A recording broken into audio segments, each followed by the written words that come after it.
Hello students, welcome back to my channel. आप सभी का स्वागत है आपके अपने चैनल फिजिकल एजुकेशन एकेडमी में। तो जैसे आप सबको पता है, क्लास 11 का टर्म 1 कंप्लीट हो चुका है और उसके एग्जाम्स भी हो चुके हैं। तो कई स्टेट्स में भी स्टिल एग्जाम्स होने हैं या अभी चल रहे हैं। तो जिनके एग्जाम्स अभी चल रहे हैं या होने हैं वो हमारी प्ले लिस्ट में जाके टर्म 1 की सीरीज देख सकते हैं। बट जिनके टर्म 1 हो चुके हैं वो हमारे चैनल के साथ बने रहिए, क्योंकि हम टर्म 2 स्टार्ट करने वाले हैं। तो आज हम करेंगे टर्म 2 का चैप्टर नंबर 4, जो कि है विशेष आवश्यकता वाले बच्चे यानी कि दिव्यांगों के लिए शारीरिक शिक्षा एवं खेलकूद, फिजिकल एजुकेशन एंड स्पोर्ट्स वो CWSN यानी कि चिल्ड्रन विद स्पेशल नीड्स। तो इसकी पहले डेफिनेशन जान लेते हैं क्या है। तो जो हमारा एडेप्टेड फिजिकल एजुकेशन होता है वो हमारी जो स्पोर्ट्स और बाकी डेवलपमेंट जितनी भी एक्टिविटीज होती हैं उनका मॉडिफाई एक प्रोग्राम होता है, जो हमारे स्पेशली एबल्ड बच्चे होते हैं उनके इंटरेस्ट, एबिलिटीज और लिमिटेशंस को ध्यान में रखकर बनाए जाते हैं। तो ये तो हमारा था एडेप्टेड फिजिकल एजुकेशन।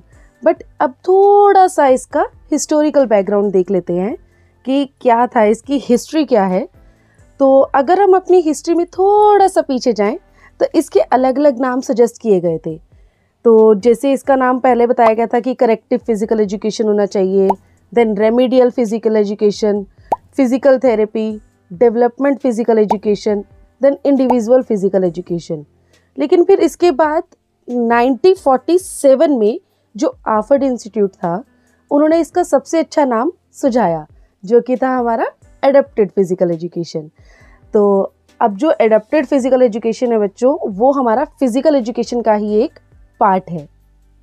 तो चलिए बच्चों, अब इसके एम्स और ऑब्जेक्टिव्स को देखेंगे एक बारी।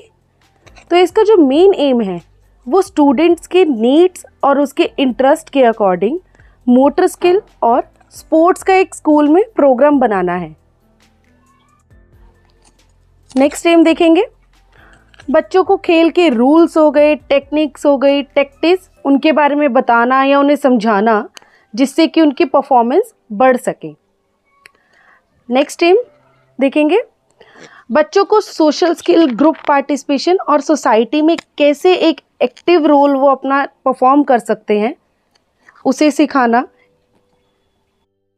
नंबर 4, स्टूडेंट्स को जो फिजिकल एक्टिविटी है उसके इम्पोर्टेंस के बारे में समझाना।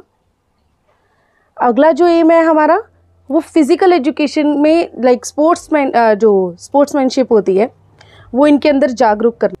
नंबर 6, बच्चों में मेंटल साइकोलॉजिकल डेवलपमेंट करना, जिससे कि बच्चों का फिजिकली, मेंटली, सोशली डेवलपमेंट बढ़ सके। तो चलिए बच्चों, अब इसके प्रिंसिपल्स देख लेते हैं। तो पहला है हमारा मेडिकल चेकअप। इसमें क्या होता है कि जब भी आप कोई प्रोग्राम बनाते हो उससे पहले आपको बच्चे का फुल मेडिकल चेकअप यानी कि बॉडी चेकअप जो होता है वो करवा लेना चाहिए, जिससे कि हमें उसके अकॉर्डिंग प्रोग्राम बना सके। फिर आता है हमारा इंटरेस्ट बेस्ड प्रोग्राम। तो जो भी हम प्रोग्राम या एक्टिविटी बनाएंगे या बनाते हैं वो हमें बच्चों के इंटरेस्ट के बेस्ड पर ही बनाना चाहिए। नेक्स्ट देखेंगे, equipment according to the need. तो जो भी हमारे इक्विपमेंट हैं वे हमारे जो स्पेशली एबल्ड बच्चे हैं उनके अकॉर्डिंग होने चाहिए। फॉर एग्जांपल, जैसे आपके पास कुछ बच्चे हैं जो देख नहीं सकते लेकिन सुन सकते हैं, तो उनके लिए आप घंटियों वाली बॉल देंगे, यानी कि बॉल जिसके ऊपर घंटियां लगी हो, ताकि जब आप वो बॉल को नीचे ज़मीन पर फेंकें तो वो लुढ़कती हुई जिस तरफ जाएगी तो बच्चों को देख तो वो पाएंगे नहीं, तो वो सुनकर उसे फील कर पाएंगे कि वो कितनी दूर है और किस डायरेक्शन में जा रही है। तो उनके लिए उस हिसाब से इक्विपमेंट रखनी चाहिए। फिर आता है हमारा प्रॉपर इन्वायरमेंट। तो जो हमारे स्पेशली एबल्ड बच्चे होते हैं उनको एक प्रॉपर इन्वायरमेंट देने की ज़रूरत होती है, क्योंकि जो नॉर्मल बच्चे होते हैं वो तो किसी भी चीज़ को जल्दी से सीख लेते हैं, लेकिन जो स्पेशली एबल्ड बच्चे होते हैं उनको थोड़ा सा टाइम ज़्यादा लगता है। इसलिए उनके लिए प्रॉपर एनवायरनमेंट बनाने की ज़रूरत पड़ती है, जिससे कि वो एक्टिविटी को अच्छे से सीख पाएं। तो नेक्स्ट आता है हमारा वैरायटी ऑफ इंस्ट्रक्शनल स्ट्रेटेजीज। इसमें क्या है कि हमें जब भी किसी मतलब स्पेशली एबल्ड बच्चे को कोई चीज सिखा रहे हैं तो उसके लिए जो हमारी टीचिंग स्ट्रेटेजीज होती हैं उनमें वैरायटी होनी चाहिए। ये नहीं कि एक फिक्स रख लिया कि इसी स्ट्रेटेजीज से करवाना है, हमें उनकी नीड के हिसाब से इन स्ट्रेटेजीज को चेंज करना चाहिए। तो नेक्स्ट देखेंगे हमारा है rules modified according to the need.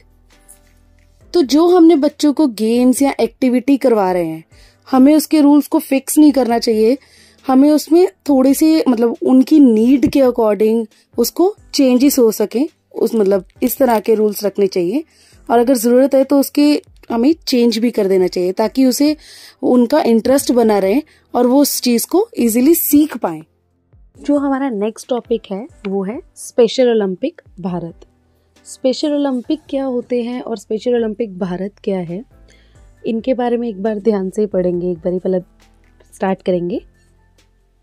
जो हमारा स्पेशल ओलंपिक है वो हमारे फिजिकली, मेंटली और जो इंटेलेक्चुअल डिसेबल बच्चे हैं, लोग हैं, उनके लिए दुनिया का सबसे बड़ा खेल संगठन है, जो कि 172 देशों में 5 मिलियन पार्टिसिपेंट और इंटीग्रल स्पोर्ट्स पार्टिसिपेशन को साल भर मतलब पूरे साल ट्रेनिंग देता है, एक्टिविटीज सिखाता है।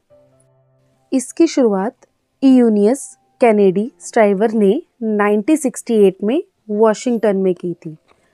तो जो हमारे अगले स्पेशल ओलंपिक खेल हैं वो बर्लिन में यानी कि जर्मनी में 16 से 25 जून 2023 में करवाए जाएंगे। अब बात करते हैं स्पेशल ओलंपिक यानी कि स्पेशल ओलंपिक भारत के बारे में। ये तो अभी हमने ऊपर जो पढ़ा था वो तो हो गया हमारा स्पेशल ओलंपिक। तो एक बार स्पेशल ओलंपिक भारत क्या है ये भी देख लेते हैं। स्पेशल यानी कि जो विशेष ओलंपिक भारत है वो स्पेशल ओलंपिक इंटरनेशनल का ऑफिशियल रूप से रिकॉग्नाइज्ड एक प्रोग्राम है जो भारत में संचालित होता है, मतलब भारत में चलाया जाता है। और इसकी स्थापना 1987 में विशेष ओलंपिक भारत के रूप में हुई थी। इसे भारत सरकार द्वारा राष्ट्रीय खेल संघ के रूप में जो हमारे फिजिकली, मेंटली और इंटेलेक्चुअल डिसेबल बच्चे और लोगों के लिए खेल के अवसर के विकास के लिए मान्यता प्राप्त है।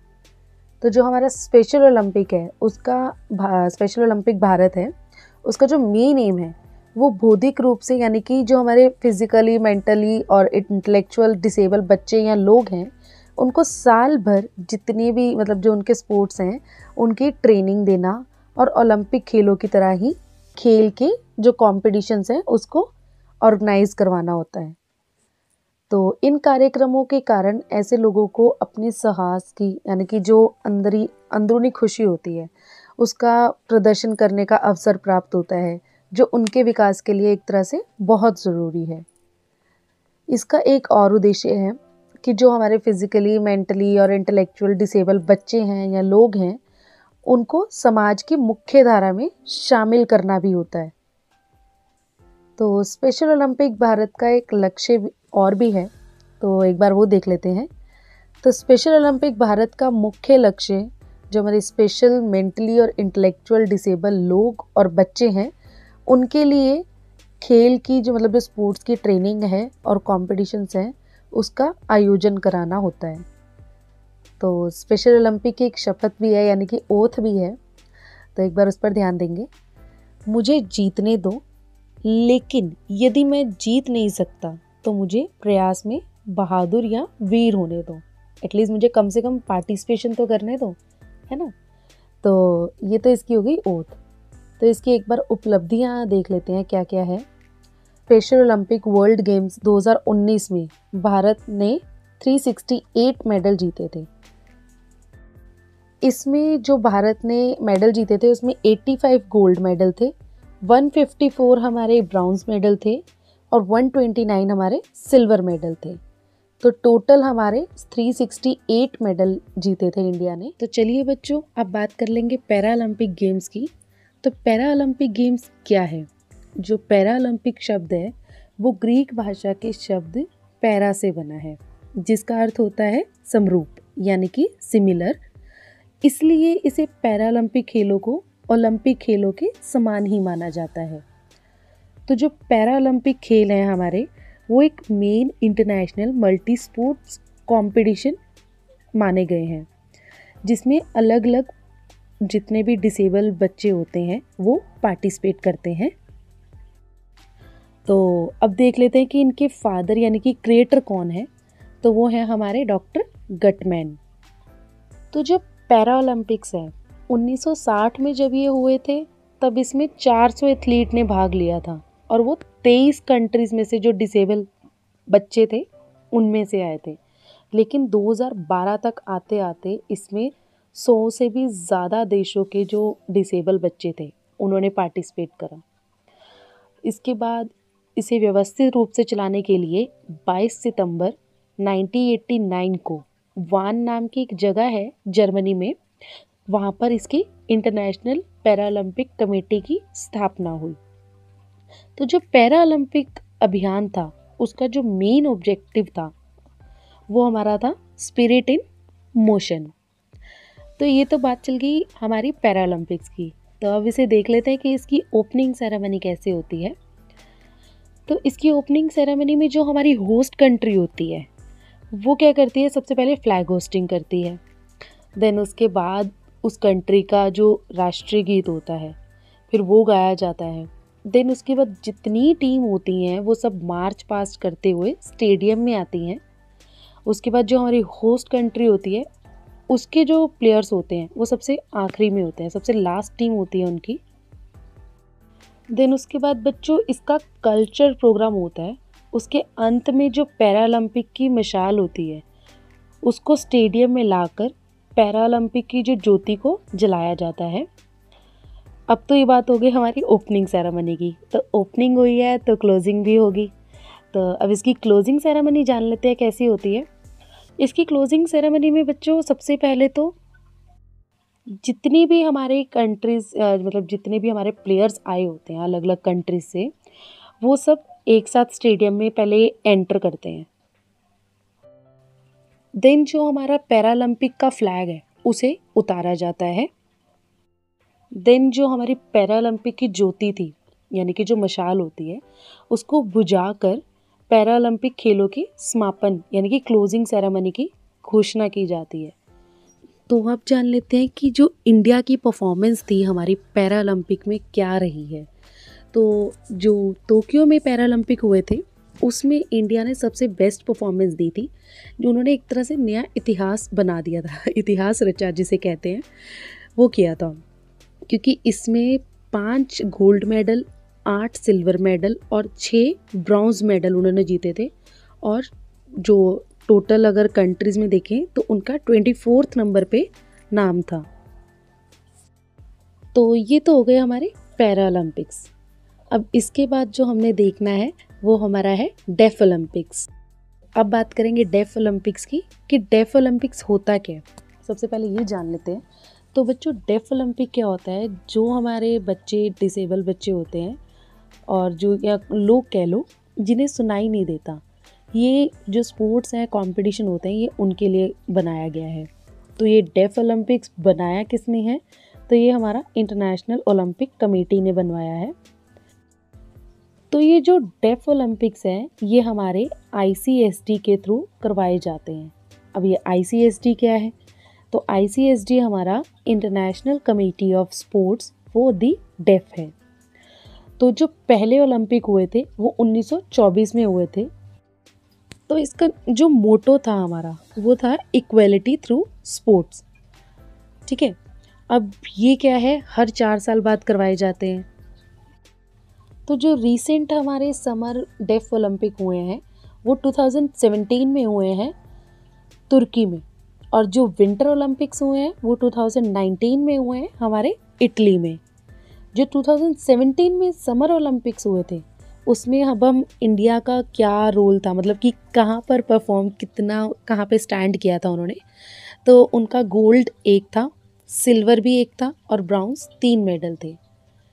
और एक बहुत ही फेमस रेसलर प्लेयर है जो हर कोई जानता होगा और सबने नाम भी सुना होगा, वीरेंद्र सिंह के नाम से, जो कि झज्जर के रहने वाले हैं। तो इनका गोल्ड मेडल आया था 2017 में। तो अब हम देखेंगे अपना role of various professionals for children with special needs. तो सबसे पहले हम अपना देखेंगे काउंसलर। क्या होता है कि जो स्पेशली एबल्ड बच्चे होते हैं उन्हें टाइम टू टाइम काउंसलिंग की ज़रूरत पड़ती है, ताकि जिससे उनकी जो परेशानी आ रही है उसके बारे में पता चल सके और उनकी जो एबिलिटीज़ हैं, कॉन्फिडेंस है, उसको कैसे डेवलप किया जा सकता है। फिर आता है हमारा फिजियोथेरेपिस्ट। तो फिजियोथेरेपिस्ट की क्या नीड होती है? जो हमारे स्पेशली एबल्ड बच्चे होते हैं उनको उनकी जो फिज़िकल एबिलिटी, बैलेंस, कोऑर्डिनेशन और जो उनके पोस्चर डिफॉर्मिटीज़ होती हैं उसको सुधारने में हेल्प करता है, यानी कि करेक्ट करने में हेल्प करता है। फिर आता है हमारा physical education teacher. Physical education teacher जो होते हैं यही कहते हैं, अरे बच्चों का तो यही मानना है पीटी टीचर हैं, उनका काम सिर्फ डिसिप्लिन का या बच्चों को डराने धमकाने का नहीं होता। तो जो हमारे फिज़िकल एजुकेशन टीचर का जो मेन काम है वो होता है कि बच्चे का फिज़िकली, मेंटली हेल्थ को डेवलप करना। फिर आते हैं हमारे स्पीच थेरेपिस्ट। तो बच्चों स्पीच थेरेपिस्ट क्या होते हैं कि कई बच्चे ऐसे होते हैं जिन्हें ना बोलने में बहुत प्रॉब्लम होती है या किसी लैंग्वेज को समझने में बहुत दिक्कत होती है। तो ऐसी कंडीशन में जो हमारे स्पीच थेरेपिस्ट होते हैं वो इनकी हेल्प करते हैं ताकि ये अपनी प्रॉब्लम से बाहर निकल पाएँ। फिर आते हैं हमारे स्पेशल एजुकेटर। तो स्पेशल एजुकेटर क्या होते हैं बच्चों की, आपको पता होगा कि कई बच्चे ऐसे होते हैं जिनको ना ज़्यादा अटेंशन की ज़रूरत होती है। तो ऐसे में क्या होता है, जो हमारे स्पेशल एजुकेटेड टीचर होते हैं जो ऐसे बच्चों के लिए पर्सनलाइज्ड प्रोग्राम को बनाने में हेल्प करते हैं। I hope you like my video. अगर आपको अच्छे से समझ आ गई होगी तो प्लीज़ लाइक, कमेंट और शेयर करना ना भूलिएगा। और कोई डाउट हो तो हमारे कमेंट सेक्शन पर आप हमसे पूछ सकते हैं। So thank you for watching my video. Bye.